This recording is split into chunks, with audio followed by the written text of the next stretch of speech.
Dear Miss Love, akala ko probinsya lang ang babalikan ko. Pero hindi ko inaasahan na sa pagbabakasyon ko sa Ilocos, makikilala ko si Mang Benjo, ang matandang caretaker ng bahay namin.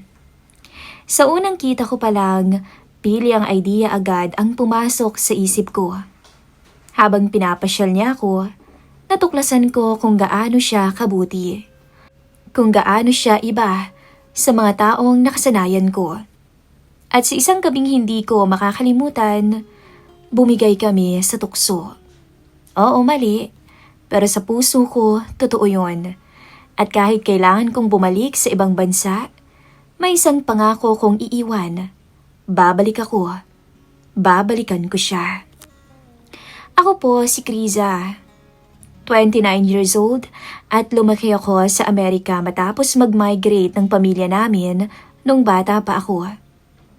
Doon ako nag-aral, nagtrabaho at nasanay sa mabilis at nakaka-stress na takbo ng buhay. Dumating sa punto na gusto ko na talagang makalayo kahit ilang linggo. Kaya naman napagdesisyonan kong umuwi muna sa Pilipinas. Sa lumang bahay namin sa Ilocos Sur para makapagpahinga. Pagbaba ko ng sasakyan sa tapat ng bahay, napatingin ako agad sa paligid. Tahimik at mahangin, malayong malayo sa ingay na nakasanayan ko. At higit sa lahat, bumungad sa akin ang isang matandang lalaki na nagdidilig ng halaman sa bukuran. Siya, si Lolo Benjo. Nakilala ko lamang siya sa mga kwento ng parents ko. Siya raw ang nag-alaga at nagbabantay ng bahay habang wala kami. Pero ngayon lang talaga kami nagkita ng harapan, ng personal. At unang tingin ko pa lang, napaangat ang kilay ko. Sa isip-isip ko, grabe. 65 years old na raw siya. Pero hindi halata. Ang tikas ng tindig ah. Parang mas kaya pa niya ako kaysa sa mga kaedad ko sa abroad na puro gym pero hingalin naman. At ayun, umandar agad ang kalokohan sa utak ko. Hindi ko mapigilang ngumiti ng palihim.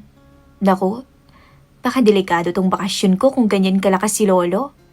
Baka kung ano pang maisip ko. Napansin niya akong nakatayo sa harap ng gate. Agad siyang lumapit. Pinunasan ng pawis gamit ang bimpo sa balikat. Ikaw ho siguro si Ma'am Kriza, sabi niya. Mababa pero buo ang boses. Opo. Sagot ko't medyo napangiti. Ako nga po. Nice to meet you po, sabi ko. Ngumiti siya. Kita ko yung malalalim na guhit sa mukha niya pero hindi nakakatanda. Parang dagdag porma pa nga eh. Ako nga pala si Benjo. Matagal na ako nagbabantay dito. Buti nakauwi ka rin. Salamat po. Ang tagal ko rin na-miss tong lugar na to ah. Sagot ko. Pero sa isip ko, mukhang hindi lang lugar ang interesting dito. Pati ikaw. Binuksan niya yung gate at inalok akong pumasok. Habang hinihila ko yung maleta ko, sinisipat ko siya sa gilid ng mata. Hindi ko alam kung bakit pero parang gusto kong magbiro. Lakas niyo pa po ha, sabi ko bigla sa kanya. Akala ko pag 65 na mahina na.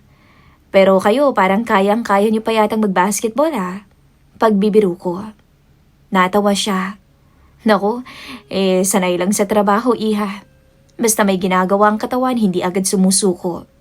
Ayun na nga ba eh. Bulong ko sa isip ko. Hindi sumusuko. Kung ano-ano tuloy ang naiisip ko. Kriza, behave. Pagpasok namin sa loob ng bahay, naamoy ko yung halimuyak ng hangin ng probinsya. Malinis at maayos ang lahat. Halatang hindi pinabayaan kahit luma na ang mga gamit. Pahinga ka muna, alok niya. Maghahanda lang muna ako ng may inom at merienda. Tumango ako. Naupo ako sa lumang upuan. Habang pinagmamasdan siyang gumagalaw. Maliksi pa rin ang matanda. Habang nag-aayos siya sa kusina, naglalaro naman ang isip ko. Kung sa Amerika may sugar daddy, aba dito, may strong lolo. Kung sakaling may magtanong kung anong nangyari sa bakasyon ko, sasagot kaya akong Na-meet ko si Lolo Benjo at doon nagsimula ang adventure. Natawa ko sa sarili kong kalokohan. Ilang sandali pa, bumalik siya dala ang 2 tasa ng maiinom. Maingat niyang nilapag sa mesa at umupo sa tapat ko. Kumusta ang buhay sa Amerika? Tanong niya. Stressful. Diretso kong sagot. Kaya umuwi ako para magpahinga. Ang hirap kasi.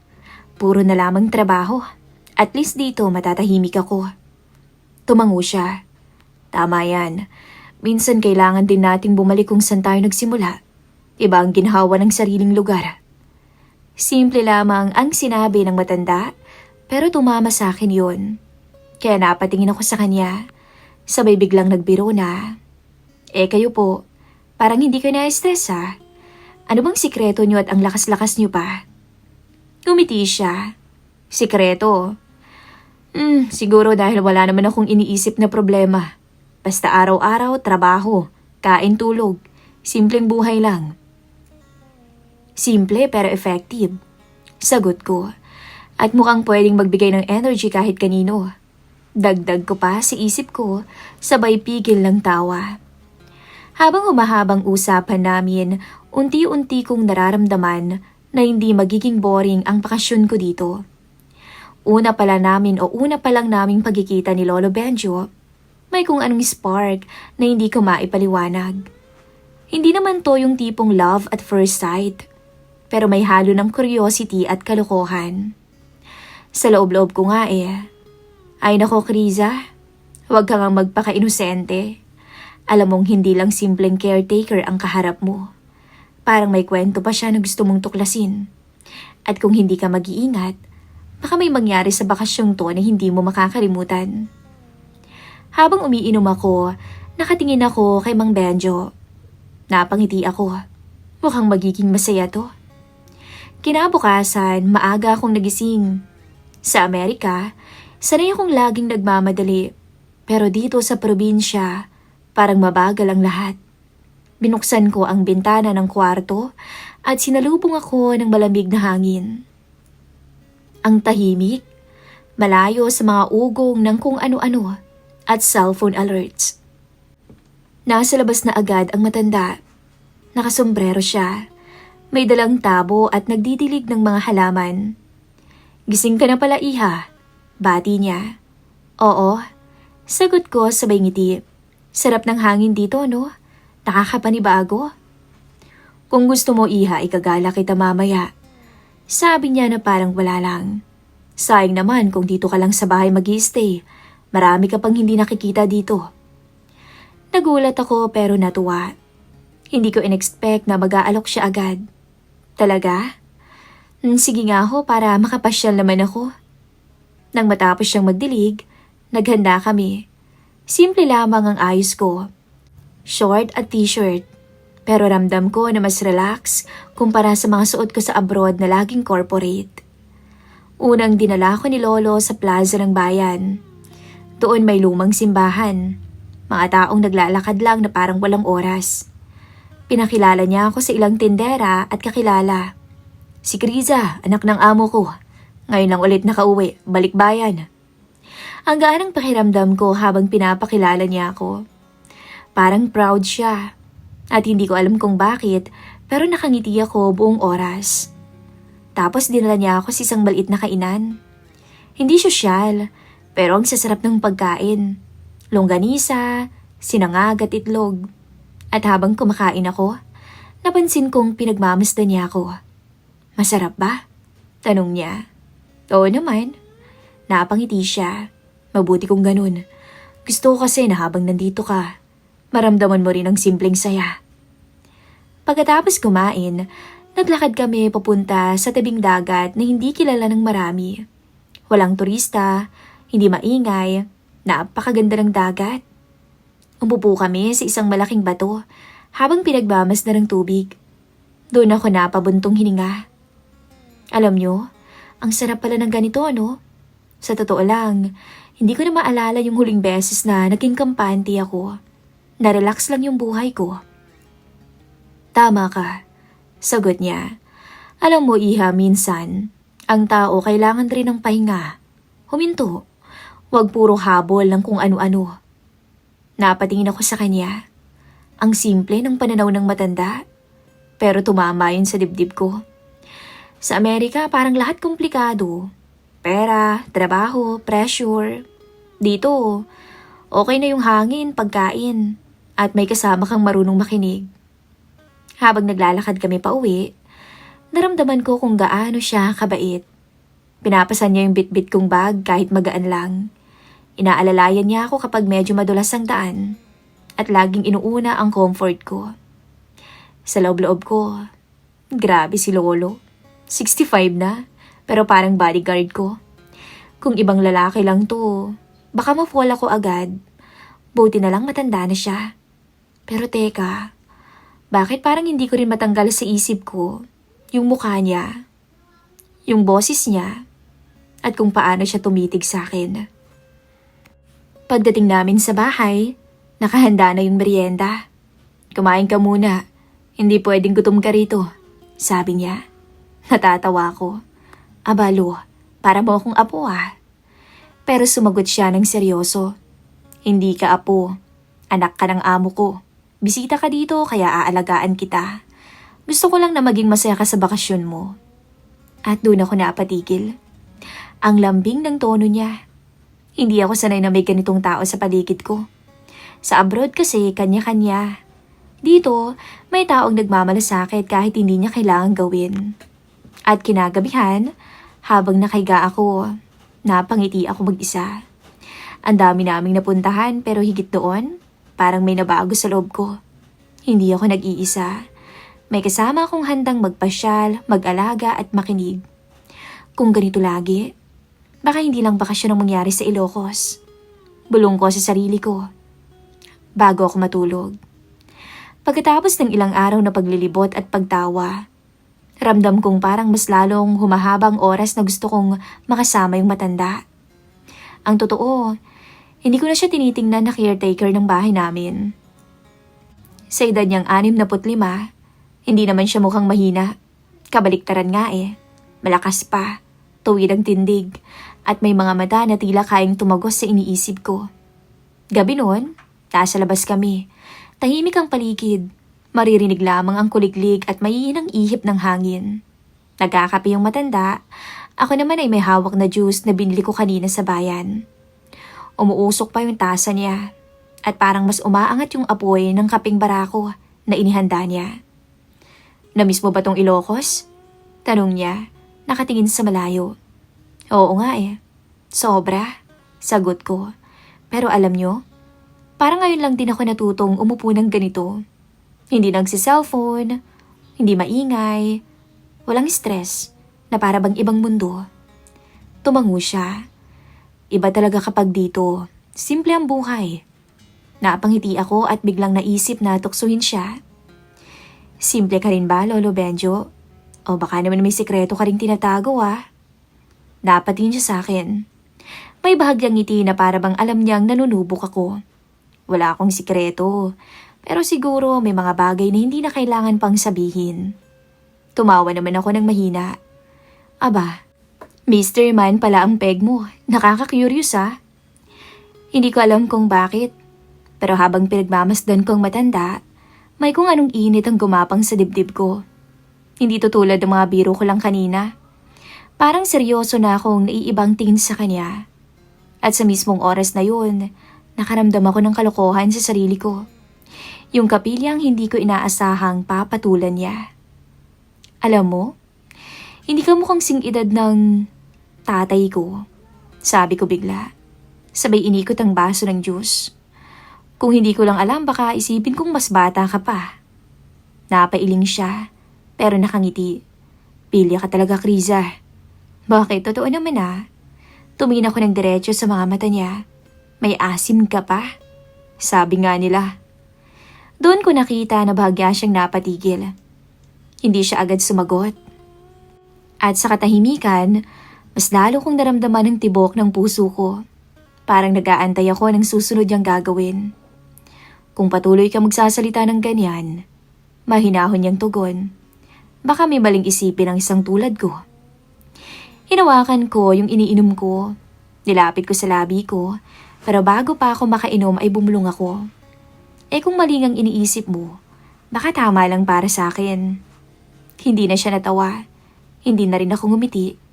May kung anong seryosong namuo sa pagitan naming dalawa. Dahan-dahan, nilapag niya ang tasa ng kape, tsaka tumingin muli sa akin. Ang mga mata niya, matalim pero puno ng panggigigil. Kriza, bulong niya, para bang may babala. Pero imbis na umatras ako mismo yung kumilos. Lumapit ako ng kaunti at ramdam ko yung init ng gabi at ang tensyon na kami lang ang nakakaintindi. Hindi ko alam kung anong nagtulak sa akin, pero marahil bahagi iyon ng pagkapili ako. Yung alam kong mali pero hinahanap ng damdamin ko. Nagtagpo ang kamay naming dalawa. Unay marahan lang na haplos, parang nagtatapat kung totoo ba ang nararamdaman ng isa't isa. Pero sa sandaling pinisil niyang palad ko, alam kong wala nang atrasan. Sigurado ka? Mahina niyang tanong. Oo naman, mabilis kong sagot. Halos wala nang pag-aalinlangan. Ang tanong lang, kaya mo pa ba, Lolo? Natawa siya. Iha, kalabaw lang ang tumatanda. At doon na nga nagsimula. Wala nang salita, wala nang pagbibiro. Ang lahat ng kaninang tawanan ay napalitan ng mga tingin at paglapit. Ang gabing yon, sa labas ng lumang bahay, ay naging saksi kung paano ko sinadya ang desisyon na iyon. Naramdaman ko ang tibok ng puso ko. Napakabilis, magulo, pero hindi na nagpapigil. Hindi ko na itidetalye pa dahil alam kong hindi yon kailangang ilahad. Pero malinaw na nung gabing yon, pumasok ako sa isang daan na hindi ko na kayang balikan. At nung maglapat yung labi namin ng matanda, grabe, nakaramdam ako ng kuryente, Miss Love. Hindi ko akalain, napapatol ako sa lalaking may edad na. Pero, akalain mo yun, inaakay niya ako papunta sa sala. At doon kami nagpatuloy. Isang halik na lalong lumalim, hanggang sa tuluyan na niya akong nakuha. Hindi naman siya yung una ko, pero alam kong siya ang pinaka-espesyal. Hingal na hingal kaming pareho sa may sofa. Halos hindi na rin ako makapagsalita sa labis na tinatamasa. Ano? Kaya pa ba, tanda? Sabi ko sa kanya nung hingal na siya. Kaya pa, baka ikaw, hindi na. Talaga ba? Sabay tawa ko. Hindi ito biro. Hindi ito simpleng kapilihan na maaari kong tawanan kinabukasan. Isa tong lihim na nagsimula sa isang haplos, isang tingin, at isang gabing hindi ko makakalimutan. Pagkatapos, nakahilig ako sa balikat niya. Pinagmamasdan ang madilim na paligid. Tahimik lang ang matanda, parang nag-aalala kung tama ba yung nangyari. Ako naman, nakangiti lang. Ramdam yung kakaibang kasiyahan na noon ko lang natagpuan. Wala kang pagsisisihan? Tanong niya sa huli. Umiling ako. Hindi lahat ng tao nabibigyan ng ganitong pagkakataon, no? At alam ko, gusto ko yung nangyari sa ating dalawa. Kahit matanda ka na, pagbibiro ko pa. Hindi na siya sumagot, natawa na lamang to. Pero ramdam kong pinipilit niyang tanggapin ang sitwasyon. Ako naman, alam kong sa simula pa lang ng bakasyon ko rito, mas magiging makulay kaysa sa inaasahan ko. Pagkagising ko kinabukasan, hindi pa rin ako makapaniwala sa nangyari kagabi. Nakaunan pa ako sa braso ni Mang Benjo at siya naman ay gising na. Nakatingin lang sa kawayanan sa labas ng bintana. Tahimik siya, nag-iisip ng malalim. Ako naman nakangiti lang at ramdam ko pa rin yung kilig at init na para bang hindi ko matanggal sa sistema ko. Good morning, bulong ko.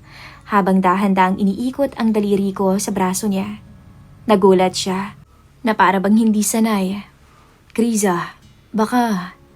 Naputo lang salita niya. Baka ano? Tanong ko agad, sabay tingin ng diretso sa kanya. Baka mali. Baka pagsisihan mo. Tumawa ko ng mahina. Bakit naman ako magsisisi? Umiling siya. Kita ko sa mga mata niya yung bigat. Hindi ito laro, iha. Hindi biro. May edad na ako at ikaw bata ka pa. Maraming hindi makakaintindi. Pero imbis na madala ng bigat ng sinasabi niya, lalo naman akong natuwa. Hinawakan ko yung pisngi niya at ngumiti. Lolo Benjo, lagi mo nalang iniisip yung iisipin ng iba. Ako, ang iniisip ko lang ay kung masaya ako. At sa ngayon, masaya ako sa bakasyon ko. Napapikit siya at parang napapailing na lang. Ramdam kong hirap siyang makipagtalo sa akin. Kasi sa bawat katagang binibitawan niya, ako rin mismo ang bumabasag ng argumento. Habang kumakain kami sa kusina, parang may kaunting ilangan. Ako, normal lang ang kilos. Nagbukas ako ng ref, kumuha ng malamig na tubig, at nagsimulang magkwento tungkol sa mga kabaliwan ko sa trabaho sa ibang bansa. Siya naman, tila alumpihit, parang hindi makatingin ng diretso. Ano? Bakit ba parang hindi ka na makatingin sa akin? Biro ko habang nakasandali sa upuan. Nagkibit balikat siya. Nahihiya ako eh. Hindi naman ako sanay sa ganito, Iha. Tumawa ko, yung medyo malakas. Ay nako, huwag mo na kasing gawing komplikado, Lolo. Hindi ba't mas masarap kung simple lang? Ako ang bisita, ikaw yung nag-aalaga sa akin. At ngayon, mas espesyal na yung tingin ko sa'yo. Pili ka talaga. Sabi niya na may halong ngiti na. Ano ka ba? Dati pa. Balik ko naman sa kanya sabay kindat. Hindi ko mapigilang asirin siya. Nakakatuwa kasi siya. Kada may pagkakataon na may seryoso siyang sasabihin, binabaliktad ko agad para maging magaan. Gusto ko kasing makita siyang ngumiti. Hindi laging nakakunot ang noo.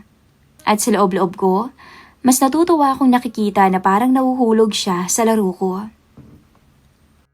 Kinahaponan, nag-iya siyang pumunta kami sa tabing ilog. Sumama naman ako. At habang naglalakad kami sa pilapil, sinadya akong dikitan siya. Parang batang sumasandal sa nakakatanda. Hindi ka ba naiilang? Tanong ko habang sabay kaming naglalakad. Anong ibig mong sabihin? Nakasama mo ko? Na ganito tayo? Siyempre, naiilang. Mabilis niyang sagot. Hindi naman normal yung sitwasyong to. Napangiti ako. Di mas masaya, di ba? Mas thrilling. Tumawa siya ng mahina. Pero kita ko yung pag-iling niya. Hindi ka talaga matinong babae. Yun ang sinabi niya. Nagulat ako pero natawa rin. Salamat ah. Compliment ba yun? At habang nakaupo kami sa bato, pinagmamasdan ko siya. Kita ko na malakas talaga yung katawan niya. Yung paraan ng pagkilos na parang hindi talaga lugmok sa edad. Tapos naisip ko, kung ibang tao siguro ang makakakita sa amin ngayon, baka hindi sila maniwala. Ako isang balikbayan na sanay sa mabilis na buhay. Siya, caretaker na simpleng tao lang sa mata ng marami. Pero sa akin, ibang-iba na yung tingin ko sa kanya. Alam mo, sabi ko habang inaayos ang buhok ko, ikaw yung dahilan kung bakit magiging sulit tong bakasyon ko na to. Napatingin siya. Seryoso. Bakit naman ako? Kasi, kung hindi dahil sa'yo, baka inip na ako rito. Pero dahil may kasama akong katulad mo, hindi ako nababagot. Napangiti siya ng bahagya, pero hindi na sumagot. Ako naman, sumandal sa balikat niya at hinayaan na lamang ang katahimikan. Sa totoo lang, ramdam kong nagigilty siya. Kita sa bawat galaw niya, na para bang may mabigat siyang iniisip. Pero sa kabilang banda, ako naman mas lalong natutuwa. Kasi para sa akin, mas lalo siyang nagiging totoo. Hindi siya perpekto, pero nandyan siya para samahan ako sa lahat. Pag-uwi namin bago pumasok sa bahay, bigla ko siyang tinukso. Wag kang mag-alala. Hindi naman ako magsusumbong kay Papa eh. Lihim lang natin to, kaya wag ka nang mag-isip ng kung ano-ano dyan. Natawa siya ng mahina. Sabay sabing, ikaw na talaga. Kinagabihan habang nakahiga ako sa kwarto, hindi ko mapigilang isipin kung gaano kalayo ang narating ko mula nung una naming pagkikita. Kung dating laro lang, kapilihan lang, ngayon ay totoo na.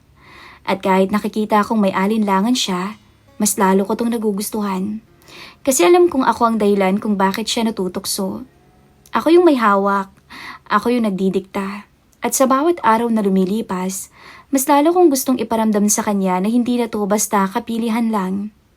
Ito ay simula ng isang bagay na kaming dalawa lamang ang makakaintindi. Mabilis lumipas ang mga araw ko sa Ilocos.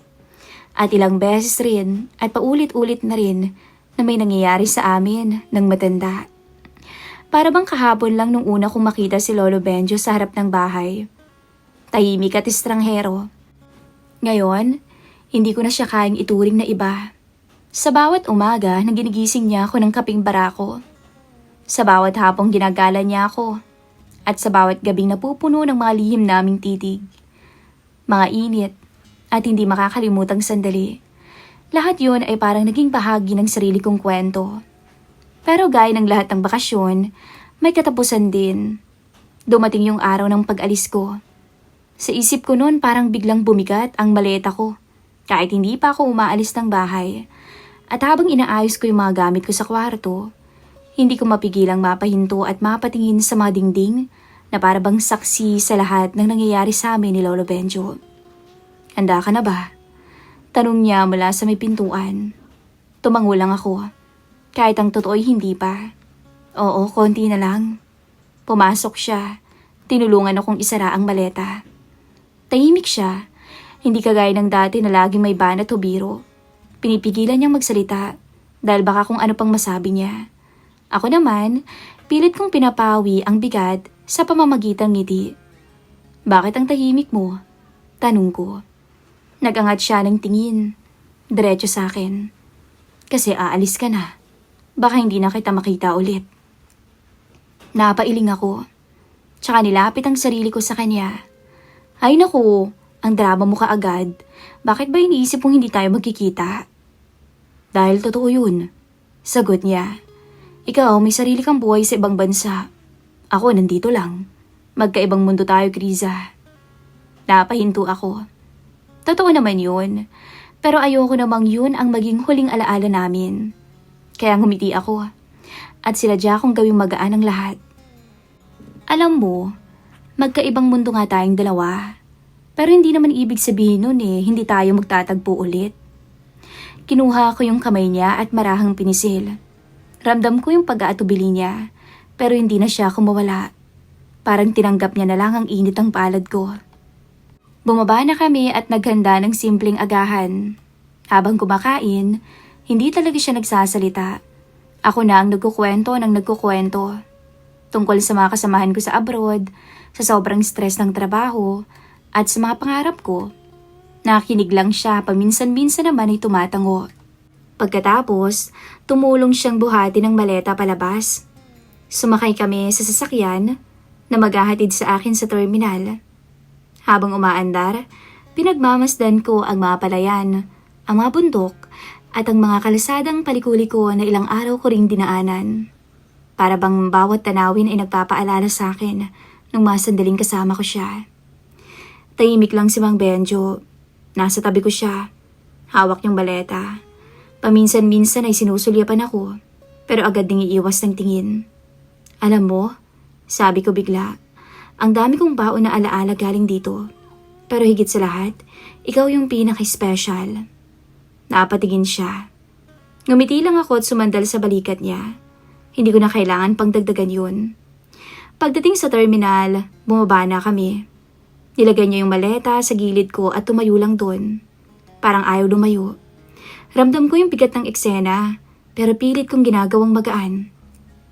Salamat sabi ko. Kung wala ka, nabaliw na ako rito. Pero dahil nandyan ka, naging masaya yung bakasyon ko. Ngumiti siya pero may lungkot. Ako ang dapat magpasalamat.